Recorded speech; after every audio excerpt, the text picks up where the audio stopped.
everyone, Pastor Paul, your magical minister, here with another magic trick just for you this Sunday morning. Now today I've got a very special deck of cards. It's so special that it came with this card. It says, "To the magician," spelt wrongly, "thank you for the show." Well, that's nice, isn't it? I thought that was lovely. And this deck of cards are special because they've all been designed by children. Look, there's the four of diamonds, and there's the seven of diamonds, and there's the five of spades. Yeah, they're all different cards. Look, there's the eight of hearts there, and not only the fronts, but the backs as well. You've got all these different designs. Some of them have got scribbles on, like on the front there. Some have got patterns on like that, and others have got like fingerprints on them. And so they're all different. Now, this reminds me of the delight Jesus takes in children. In fact, there was one very special day when Jesus had been preaching and teaching all day. He'd been healing the sick, and it was getting towards the end of the day, and he was getting very tired. In fact, the disciples were tired. Everybody was tired, and so Jesus thought, well, I'll go and take a break. And there were some parents there who'd brought their children to see Jesus. Now, the disciples didn't think this was a good idea, and so they tried to shoo them away. And Jesus saw what was happening, and he said, "No, don't shoo them away. Let them come to me." And so he let the children come to me. And I could just imagine them sitting on his knee, and he's laughing and joking with them, and then he puts his hand on it, and prays with them, and then they go away all happy. And it just struck me, if Jesus was to come physically into our homes this morning, I can guarantee you children would not be sat on the sofa bored. Neither would you be sat at the back of the room, out of the way somewhere, while all the parents and all the adults were at the front, all talking to Jesus. No, you'd be right at the front, wouldn't you? I know I would. You'd want to be sitting at Jesus' feet. You'd want to get on his knee if you could, so you could be so close to him, because you knew that Jesus loved you and you wanted to be with Jesus. Well, do you know, that's the kind of relationship that Jesus wants us to have with him today. Now, when I look at this pack of cards here, as wonderful as it is, and with all these different designs on it, I realise that for me as a magician, they're not much use really. You know, I need a proper deck of cards in order to do proper magic tricks. I need ones that are suitable for adults. And so I thought maybe I could change it by magic. And so if I put this deck of cards on my hand there like that, and then I just take the top card and I wave it over the back of my hand, and I say, "Oogly googly," just maybe, the magic can happen in my hand. And oh look, it's turned into the Ace of Hearts. Now, if I was to take that Ace of Hearts and to put it on top of the pack, now these are just your ordinary cards again, those children's designs. Maybe if I could wave it over the back of my hand, maybe the whole deck could change. So oogly googly. Let's just see. Oh, look. The backs have changed. Now, let's see if I can show you. All the backs have changed into normal cards. Whoops, nearly dropped them. Not only the backs, but the fronts as well. They've all changed into normal cards. And so I can now do a magic trick with them. So you're going to have to take my word for it that I'm not going to look. But if I show you a card there, and if I look away, and you concentrate on what that card is, I'm going to say that it's the Seven of Diamonds. Now, I don't know whether it was. I'll find out when I look at the video. But as I'm looking at these cards, I realise that although Jesus likes children, loves children, he doesn't want us to stay as children. In fact, he wants us to grow up. He wants us to mature. I mean, can you imagine if I still had a dummy and nappies at the age of 35? I mean, everybody just laugh, wouldn't they? No, we're supposed to grow up. Now we start off with milk and we go on to solids. And the Bible says we start off with the milk of the word and then we go on to the meat of the word. We're supposed to grow up in our faith, grow up as human beings, but grow up in our faith as well and become mature. But as I look at this deck of cards, I'm feeling a bit guilty because I've changed them into just being an ordinary set of cards. I mean, how many normal decks do I want? And they were so cute and so nice. So I think I'll change them back. Let's just see. Oogly, googly. Now if I was to cut the cards like that, then you would see that the whole deck has changed back into being the children's cards again. That's magic. Now this reminds me that although Jesus wants us to mature in our faith, but he wants us to have childlike faith. In fact, on that particular occasion, when Jesus was having them on his knee and the disciples wanted to shoo them away and so on, Jesus went on to talk about childlike faith. And he said, unless you become like one of these, unless you become like these children, you can never enter into my kingdom. In other words, unless you can have that simple trust of a child, unless you can come to me like that, you will never enter into my kingdom. And my children, when they were growing up, they would jump from anywhere and they'd say, catch me, daddy. And they believed that I would, and I would, because I was their dad. And it's got like that with God. We put our simple trust in him that no matter what happens, he's going to be there for us. He's going to be there, whether we're at home, whether we're at school, or whether we're at work, that we just put our simple trust in him. We have our childlike faith in God. Thank you for listening.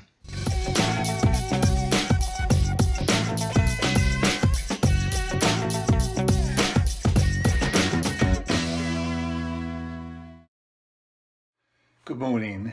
We continue our series of powerful people, and I continue to look at the life story of the Apostle Paul and how he, in his journey, became that powerful person that God used mightily.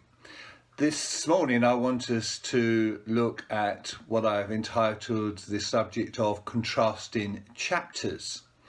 The last time we looked at the Apostle Paul, we saw that because of his witness and testimony, he was under threat of death.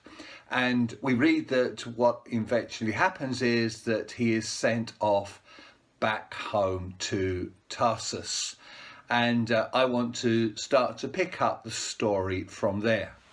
You see, a good story consists of a number of chapters, with each chapter revealing new information and building towards the eventual conclusion and climax.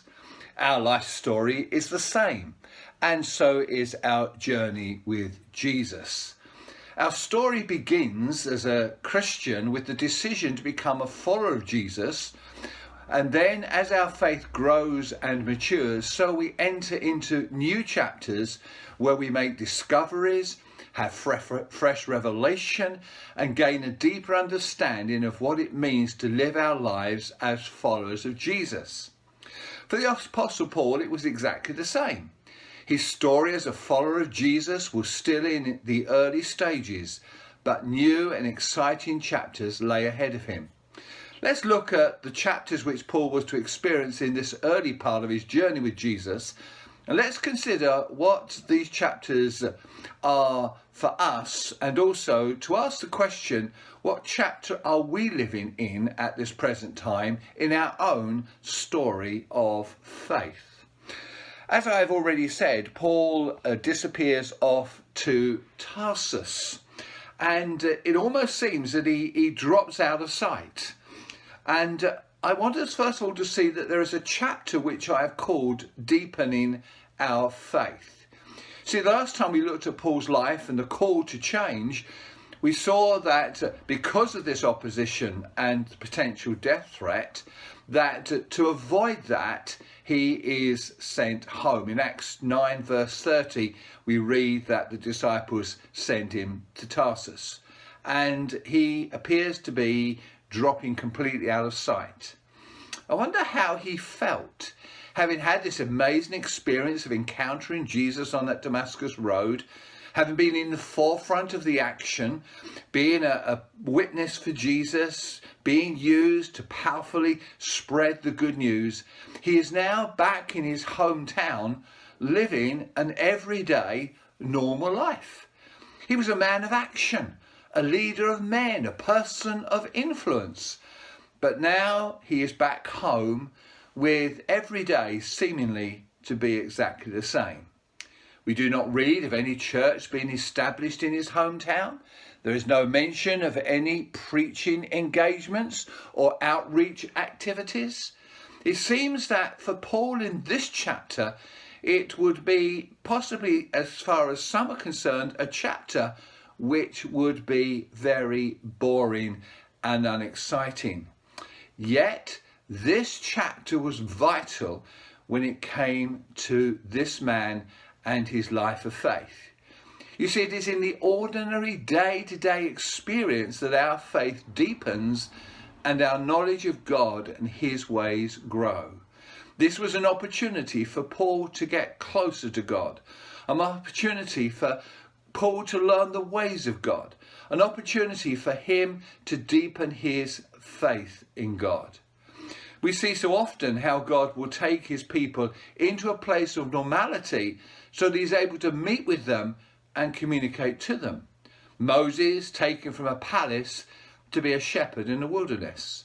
David taken from the centre of attention as a hero, having defeated Goliath, to living life as an outlaw. Elijah called to live alone by the brook Cherith and fed by ravens, and then eventually taken to live with a widow and her son. Stories where individuals discovered that in their isolation, there they found God was present.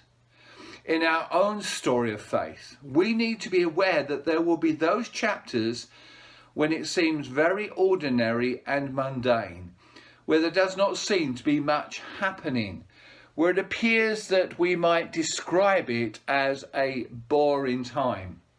Yet it is in these chapters that we need to recognize that this is where God will shape us, mold us, and where our faith will deepen. It's in these times we learn to walk with God. We discover what he wants to say to us. We grow to recognize his voice. It is in the ordinary that something extraordinary takes place as he prepares us and uses us to understand how that he is able to, through us, touch the lives of others, and is the foundation in order that he might build something bigger for his glory through our lives. Since there are those of you who are asking, where is God? And why is he not doing remarkable things in these times? But you need to know that there are those times when you need to be still and know he is God. His timing is always the right time, and rather than wish that you were in a different chapter in your journey with God, recognize the value of the chapter that you have been called into.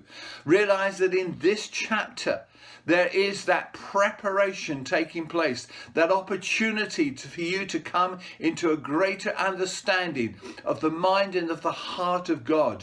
For you to realize that this chapter is absolutely vital, because until this chapter comes to its conclusion, the next chapter cannot commence. This chapter is a time in which you will be prepared for what is to take place in the next part of your story and your journey with the Lord and with the Master. And it is through your time in this chapter that you will be equipped to enable you to be involved and to accomplish all that he has in mind for you when you enter into the next chapter.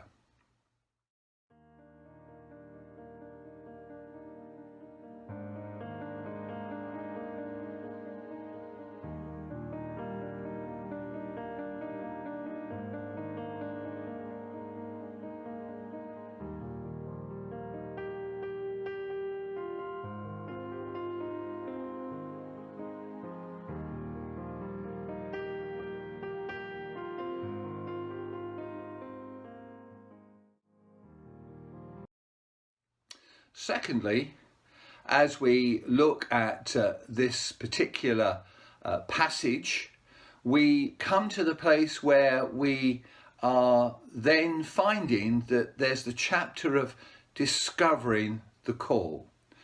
You see, for Paul, it was another normal day. His plans for the day had been made. He was not expecting anything significant to happen. Maybe like me, his diary was already showing what he was expecting to do over the next few weeks. However, this was the day when one chapter in his story of faith would close and a new chapter would begin. Just want to say, I sense as a church that there is a closing of a chapter and a commencing of a new chapter that is beginning to take place. A sense in which God is revealing and developing and unfolding that purpose and plan He has for us as a group of churches, so that we might stay in that place of being central in His purpose, in His plans for our lives and for His church. See, it starts, as far as Paul is concerned, with an unexpected visit from a friend. It seems he had no idea that Barnabas was going to suddenly turn up. In fact, the Bible says that Barnabas went to look for Saul in Tarsus in Acts chapter 11, verse 25. I wonder how and where they met. Was there a knock on the door and the surprise to see Barnabas standing there as Paul opened the door? Was there the sound of a familiar voice calling out to Saul as he was walking down the street, and the sudden shock of recognizing that it was Barnabas that was calling? However it happened, this was a moment when the call of God was revealed for the next chapter in Paul's life. This was the moment when God was indicating to Paul that he was now ready to enter into the next chapter of his story as a follower of Jesus. It was the time to move out and to move into what God was preparing for him. It was a time when, as Barnabas was a messenger for God to Paul, a time in which there was confirmation for Paul that it was the moment when he was to begin that new start in this continued walk with Jesus. Paul was to come with Barnabas to Antioch to assist him in the leadership of a growing church and to teach the new followers of Jesus and to help them to grow in their faith. In fact, it was in Antioch that we read that the name Christian first appears.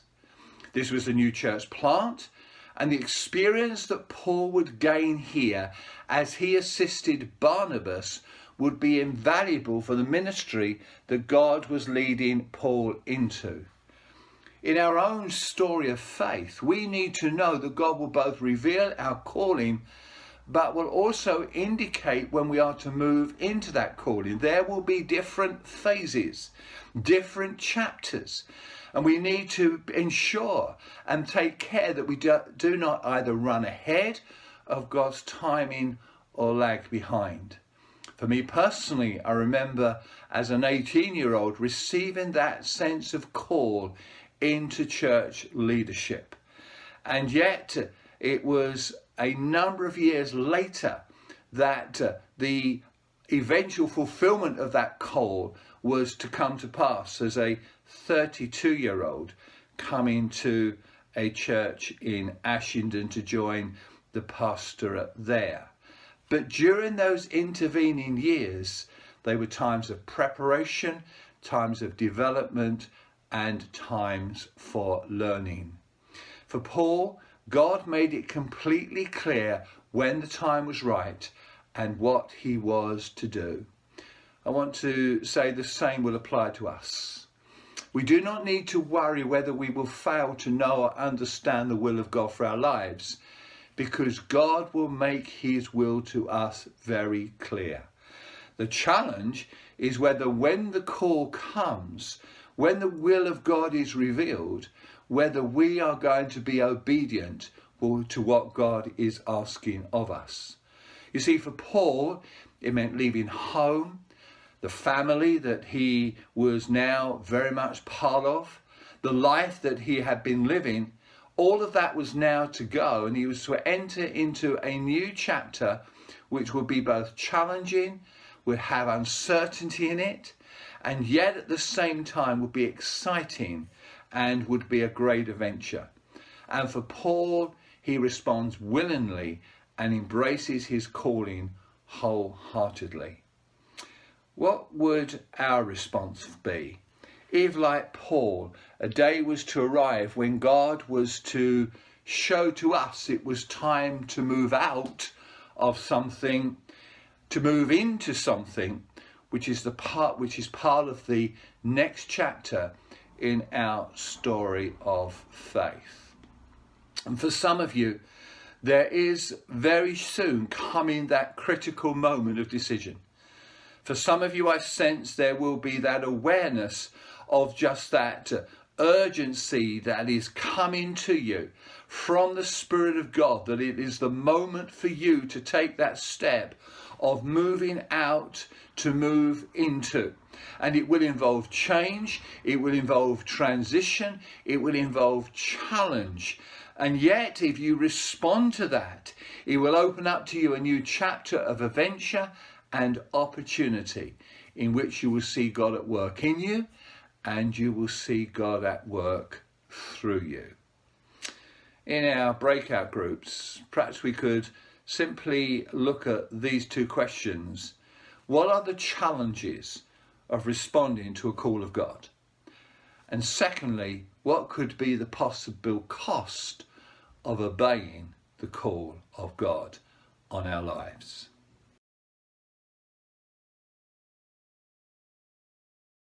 And then thirdly, as we look at this journey that Paul is taking, we come to this third aspect of the chapter that he was now moving into, and that is the desire to serve. You see, it's so easy when someone reaches a position of authority that they lose sight of the need to maintain a servant heart. Paul has spent a year in a position of authority and influence. He has been central to the development of this new plant. He is a man who has been preaching and teaching. He has had that congregational audience which he has led along with Barnabas and seen develop and grow. But now news comes that there was to be a severe famine in the Roman world. This news was received from heaven, revealed prophetically by the Spirit of God. And I say God is never caught out or surprised by events that unfold in our world.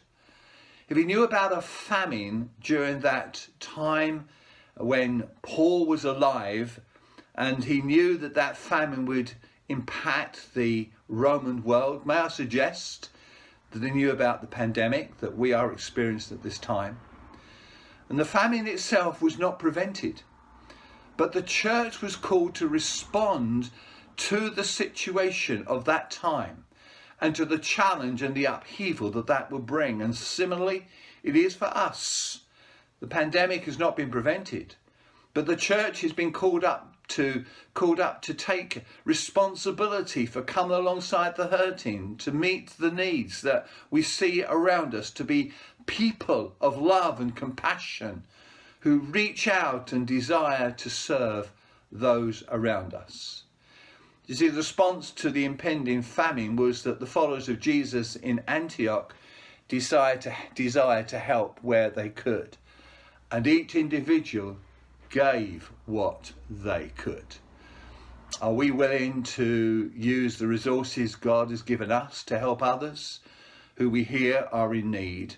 Are we those who understand that all that God has poured into our lives, both in the spiritual sense and in the natural sense, are there in order that we might serve those around us? See, once the offering had been received by this church, then it is Barnabas and Paul who are nominated to take the gift to the eldership in Jerusalem. This involved a journey of about 425 miles. And assuming that they walked it, which is the most likely thing, it probably would have taken about a month to get there. This was no easy journey or task, and yet here we have two key leaders who are literally prepared to go that extra mile. It would have been so easy to decide that their ministry in Antioch was far more important than simply being carriers of a gift to Jerusalem. That others could do that. They were integral to the continuing growth and development of the church in Antioch. But you see, these two men had the desire to serve. And the desire to serve was of greater importance than the position held. As followers of Jesus are really willing to go the extra mile. Following the completion of this task, they return, but they have gained a companion who is John Mark, and it was the beginning of a new chapter of him in his walk with God. See, even in that moment when they simply were serving God by taking a gift to another place, God already had a purpose and a plan in that journey and in the development of his church through that meeting with John Mark. Are we prepared to lay aside the important things we are engaged in so that we might be able to bring help to those in need? Are we ready to put ourselves out so that others might be blessed? For Paul, new chapters will come. Those chapters will be founded upon the platform of first of all recognising that the relationship with his Heavenly Father was of greater importance than the ministry. Secondly, to understand that God is sovereign and he will indicate when to stay and when to move. And it is paramount that in every chapter, like Paul, as followers of Jesus, we stay in step with the guidance of the Holy Spirit as it is given to us. And thirdly, that whatever the call upon our lives and whether we are moved into positions of influence or not, that central to all that we do, that is that we have a heart like Paul had, which means that we are ready to serve people and bless them. Even if it means we have to lay down something that we see as important, even after we have to put aside some key areas of responsibility, we are willing to do that so that we can walk the extra mile to carry the blessing of God to the hungry and to the hurting. May we become powerful people as the Apostle Paul did. God bless you.